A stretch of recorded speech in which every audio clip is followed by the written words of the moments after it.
வணக்கம் நண்பர்களே. அண்மை செய்திகளில் இன்றைக்கி ஒரு முக்கியமான மற்றும் துயரமான ஒரு செய்தி என்ன அப்படின்னு பார்த்திங்கன்னா, ஈரான் நாட்டு அதிபர் ரைசி, அவரது முழு பெயர் சையத் இப்ராஹிம் ரைசி. அவர் ஒரு ஹெலிகாப்டர் விபத்தில் மரணம் அடைந்து விட்டார்.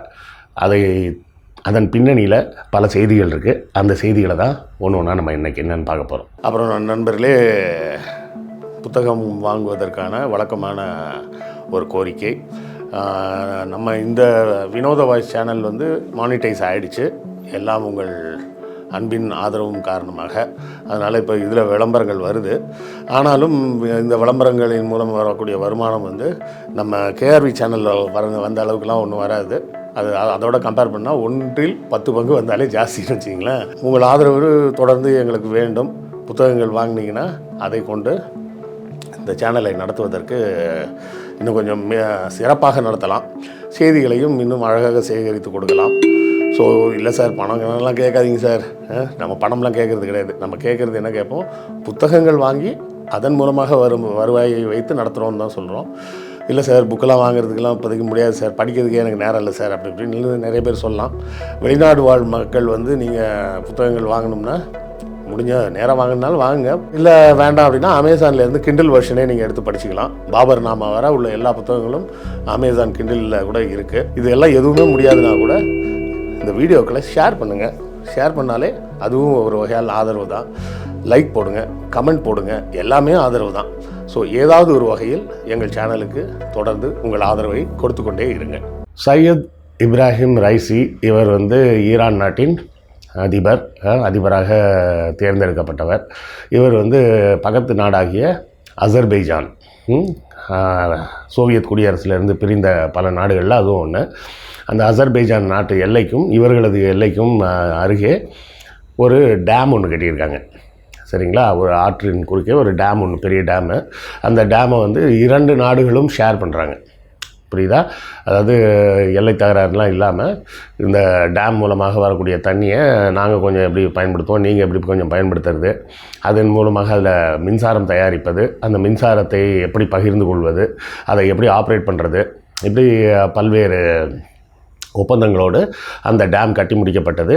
அதை கட்டி முடித்து நேற்று தான் போய் திறந்து வச்சுருக்கிறாங்க. அதாவது மே மாதம் 19ஆம் தேதி திறந்து வைக்கிறதுக்காக இவர் இங்கே இருந்தாங்க, போயிருக்காரு. அசர்பைஜான் நாட்டு அதிபரை நேரில் சந்தித்து 2 பேரும் பேசியிருக்காங்க. பேசிவிட்டு அதுக்கப்புறம் டேமை திறந்து வைக்கிறாங்க. திறந்து வச்சுட்டு திரும்பும்போது வானிலை காரணமாக, அதாவது கிளம்பி ஒரு 30 நிமிஷம் ஆயிருக்கு. அந்த 30 நிமிஷத்துக்கு மேலே என்ன ஆகிடுச்சுன்னா, சுத்தமாக ரேடியோ கான்டாக்டே இல்லாமல் போயிடுச்சு. அதாவது மொத்தம் போனது 3 ஹெலிகாப்டரு. அதில் இவர் போன ஹெலிகாப்டர், அந்த ஹெலிகாப்டர்லேயே இவரும் அந்த நாட்டின் வெளியுறவுத்துறை அமைச்சரும் இருந்திருக்கிறாரு, ஃபைனான்ஸ் மினிஸ்டரும் இருந்திருக்கிறார். ஆக இந்த 3 பேரும் அந்த இடத்துல ஸ்பாட்லேயே செத்துட்டாங்க. ஏன்னா சுமார் அந்த ரேடியோ கனெக்ஷன் இல்லைன்னு உடனே ரெஸ்கியூ டீம் எல்லாம் அனுப்பியிருக்காங்க. அந்த பகுதியில் போய் தேடி பார்க்கும்போது கடைசியில் இடிபாடுகளுக்கு நடுவே அவரது உடல் கண்டெடுக்கப்பட்டிருக்கு. இதன் மூலமாக ஜியோ பொலிட்டிக்கல் சிச்சுவேஷனே மாறும் அப்படிங்கிறது தான் ஒரு பெரிய செய்தி. இவர் மரணத்துக்கு பின்னால் வேறு ஏதாவது அமைப்புகளின் கை இருக்கா இல்லையான்றதை பற்றி இதுவரை எந்த செய்தியும் வரல.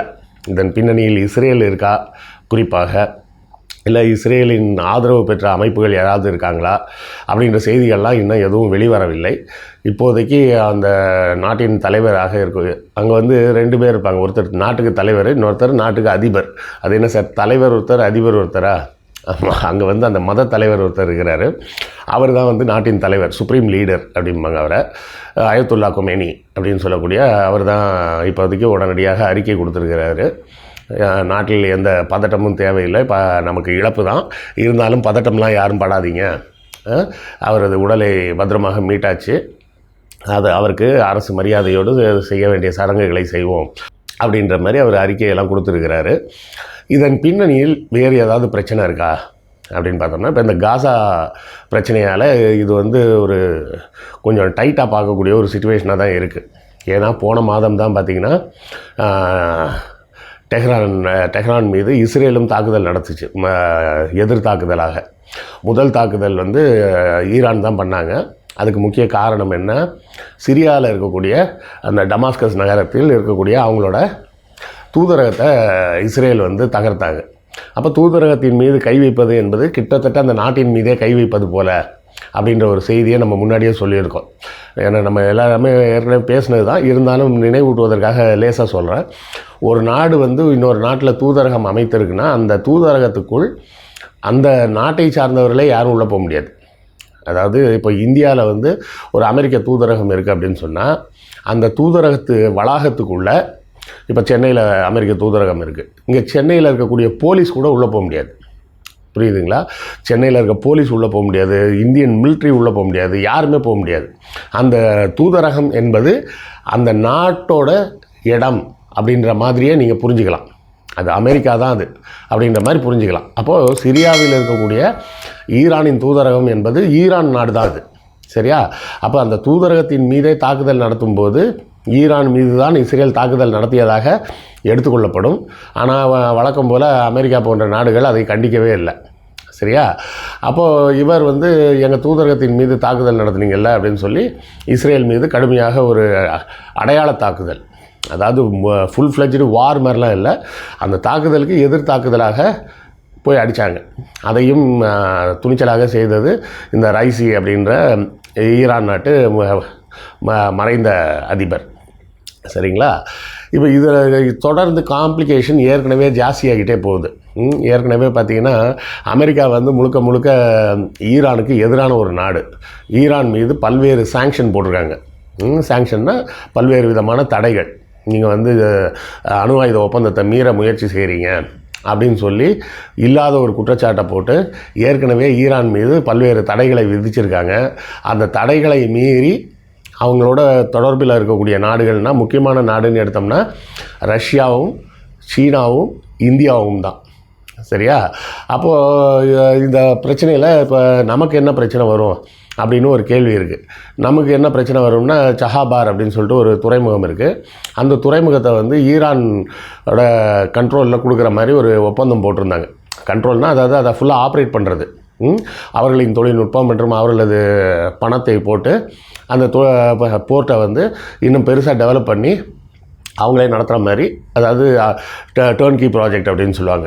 அவங்களே ஆப்ரேட் பண்ணி அதை ஒரு காலகட்டத்துக்கு பிறகு நம்மக்கிட்ட கொடுத்துருவாங்க. அப்போ அதில் உருவாக்கப்பட்ட இன்ஃப்ராஸ்ட்ரக்சர் எல்லாமே நமக்கு வந்து ஒரு அசட்டாக மாறிடும் அப்படின்ற மாதிரி பேசி வச்சுருந்தாங்க. இதை வந்து உடனடியாக அமெரிக்கா வந்து மிக கடுமையாக எதிர்த்தாங்க. இது வந்து நீங்கள் பண்ணுறது தப்பு, ஈரான் மீது இவ்வளோ சாங்ஷன் இருக்கும்போது நீங்கள் எப்படி இப்படி ஒரு ஒப்பந்தம் போடலாம் அப்படின்னு ஒரு அமெரிக்காவிலிருந்து ஒரு பெரிய எதிர்ப்பு வந்தது. ஆனாலும் நம்ம நாட்டு வெளியுறவுத்துறை இதாக இருக்கார்ல ஜெய்சங்கர், அவர் வந்து அதுக்கு பதில் சொல்லியிருந்தார், இல்லைங்க இது வந்து அந்த சாங்ஷனுக்கும் இதுக்கும் சம்மந்தமே கிடையாது, இது வந்து வெறும் போர்ட்டு சம்மந்தப்பட்ட ஆப்ரேஷன், நம்ம வந்து நியூக்ளியர் சம்மந்தமாகலாம் அவங்கள்ட்ட எதுவும் பேசலை அப்படின்ற மாதிரி அதுக்கு ஒரு விளக்கமும் சொல்லியிருந்தாங்க. இருந்தாலும் அந்த ப்ராஜெக்ட் வந்து கிடப்பில் போடப்பட்டு விட்டது. இப்போ கொஞ்ச நாளாக தான் பார்த்திங்கன்னா இஸ்ரேலுக்கு எதிராக அமெரிக்கா லேசாக பேச ஆரம்பிச்சிருக்கு. என்ன பேச ஆரம்பிச்சிருக்குன்னா, நீங்கள் இந்த சண்டையை நிப்பாட்டலை அப்படின்னு சொன்னால் நாங்கள் ஆயுதங்கள் அனுப்ப மாட்டோம் உங்களுக்கு அப்படின்னு. அப்போ இவ்வளோ நாள் நீங்கள் ஆயுதம் அனுப்பி தானே சண்டை போட்டான் அப்படின்றத ஒரு கேள்வி இருக்கா இல்லையா? அந்த கேள்வியோடவே இன்னும் அந்த பிரச்சனை அப்படியே தான் இருக்குது. அமெரிக்காவில் இப்போ ஒரு பொதுமக்கள் மத்தியில் ஒரு மிகப்பெரிய எழுச்சி வந்துட்டுருக்கு. என்னென்னா இது வந்து ரொம்ப தவறான ஒரு விஷயம், இப்படி நம்ம இஸ்ரேலுக்கு நம்ம அனுப்புறது ரொம்ப ரொம்ப தவறு அப்படின்னு சொல்லி எல்லார் மத்தியிலையும் ஒரு பெரிய குரல் எழுப்பப்படுறது. ஏன்னா இந்த மாதிரி ஒரு குரலை வந்து முதல்ல எழுப்பியது முகமது அலி தான். குத்துச்சண்டை வீரர் முகமது அலி தான் முதல்ல எழுப்புறாரு. இப்போ இல்லை, வியட்நாம் வார் நடந்தப்போ. இதே போலவே இப்போது இஸ்ரேலுக்கு ஆயுதம் மட்டும் தான் கொடுக்குறாங்க. வியட்நாமில் வந்து என்ன பண்ணாங்கன்னா படையே அனுப்பி வச்சாங்க. அப்போ முகமது அலி தான் கேட்குறாரு, எனக்கும் வியட்நாம் மக்களுக்கும் என்ன பகை, நான் எதுக்கு? ஏன்னா அவரை வந்து ஆர்மியில் என்ரோல் பண்ண சொல்கிறாங்க. இவர் என்ரோல் பண்ண மாட்டேன்றார். ஏன் பண்ண மாட்டேன் அப்படின்னு கேட்கும்போது இதான் சொல்கிறார், எனக்கும் வியட்நாம் மக்களுக்கும் என்ன பகை, அவங்கள நான் பார்த்தது கூட கிடையாது, அவங்க என்ன சாப்பாடு சாப்பிடுவாங்கன்னு கூட எனக்கு தெரியாது, நான் போய் எதுக்கு அவங்கள சுட்டு கொல்லணும், நான் போக மாட்டேன் அப்படின்னாரு. அதுக்காக 5 ஆண்டு சிறை தண்டனை கொடுத்தாங்க. அப்புறம் 2 ஆண்டுகளுக்கு பிறகு விடுவிச்சாங்கன்னு வைங்களேன். அது ஒரு பழைய வரலாற்று செய்தி. அதே கேள்வியை தற்போது அமெரிக்க மக்கள் கேட்க ஆரம்பிச்சிட்டாங்க. காசாவில் வாழக்கூடிய மக்களுக்கும் நமக்கும் என்ன பகை, இல்லை இஸ்ரேல் நாட்டுக்காரனுக்கும் நமக்கும் என்ன உறவு, அவன் என்ன நமக்கு மாமனா மச்சானா, இல்லை பாலஸ்தீன மக்கள்லாம் நமக்கு என்ன நம்ம திங்கிற சோத்தில் மண்ணள்ளி போட்டாங்களா, நீங்கள் எப்படி இப்படி தொடர்ந்து இஸ்ரேலுக்கு ஆதரவாகவும் பாலஸ்தீனத்துக்கு எதிராகவும் நடக்கலான்னு அமெரிக்கா முழுவதும் கேள்வி வந்துக்கிட்டே இருக்குது. இந்த நேரத்தில் இப்போ என்ன பிரச்சனைனா, ஈரான் மட்டும்தான் காசா மக்களுக்கு ஆதரவாகவும் ஹமாஸுக்கு ஆதரவாகவும் பாலஸ்தீன மக்களுக்கு ஆதரவாகவும் செயல்பட்டுக்கிட்டு இருந்தாங்க. மற்ற எந்த நாடுகளும் நேரடியாக ஹமாஸுக்கு ஆதரவெல்லாம் கொடுக்கல. இப்படி இருக்கக்கூடிய ஒரு சூழலில் இந்த அதிபர் இறந்து விட்டார். இவர் இறந்ததன் மூலமாக என்னெல்லாம் பொலிட்டிக்கல் காம்ப்ளிகேஷன்ஸ் ஆக போகுது அப்படிங்கிறது இன்னும் புரியல. ஜியோ பொலிட்டிக்கல் காம்ப்ளிகேஷன் ஏகப்பட்ட ஆங்கிளில் பார்க்கலாம். நம்ம ரஷ்யாவோடு ஈரானின் உறவு என்னவாக போகுது, இல்லை இந்தியாவுக்கும் ஈரானுக்குமான உறவு என்னவாக போகுது, அமெரிக்கா ஏற்கனவே ஈரான் மீது போட்டிருக்கும் தடைகளை இன்னும் கடினமாக்க போதா, இப்படி பல்வேறு விஷயங்கள் இருக்குது. ஸோ இதெல்லாம் வரக்கூடிய நாட்களில் இவரது மரணத்துக்கு பின்னாடி வேறு எதுவும் சதிகள் இருக்கா அப்படின்ற செய்திகள்லாம் நம்ம தொடர்ந்து அந்த செய்திகள் வந்த பிறகு அதை பற்றி பேசுவோம். அடுத்த காணொளியில் சந்திப்போம். நன்றி, வணக்கம்.